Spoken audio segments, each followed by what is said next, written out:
Лимонный пирог с заварным кремом дайындаймыз.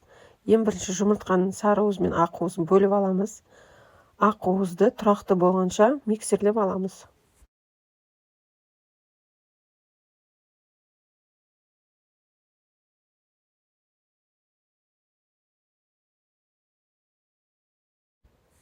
Содан кейін басқа ыдысқа қант саламыз.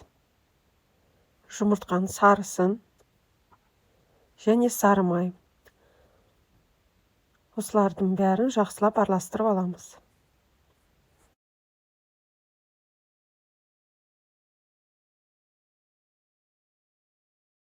Содан кейін лимон цедрасын саламыз және ұн салып, барлығын жақсылап миксермен араластырып аламыз. Ең соңында сүтімізді құйып, миксермен араластырамыз. Одан кейін ақ уызымызды салып, қасықпен араластырамыз. Миксермен араластыруға болмайды. Дайын болған массаны 18-18 немесе 20-20 формаға құйып аламыз.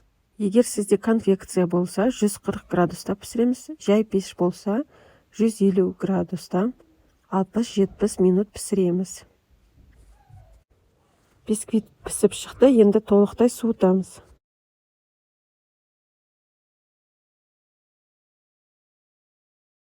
Бисквит суығаннан кейін пирожный ретінде төртбұрыш қылып кесіп аласыздар. Ең алдымен шеттерін кесіп аламыз, түзетіп. Бұл бисквиттің ерекшелігі піскеннен кейін екіге бөлініп тұрады, яғни бисквит және заварной крем болып. Пирогты пирожный ретінде төртбұрыш қылып кесіп алдым. Әсемдеу үшін крем-чиз немесе вареный сгущенка қолдансаңыздар болады. Пирог өте нәзік, жұмсақ болып шығады.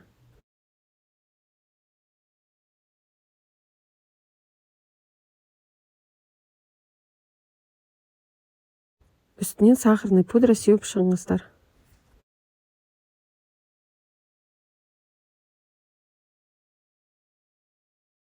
Лимонный пирог болғандықтан әсемдеу үшін лимон қолдансаңыздар болады. Видеода дұрыс көрінбей тұр, бірақ өте нәзік, жұмсақ, әдемі болып шығады. Астарыңыз дәмді болсын.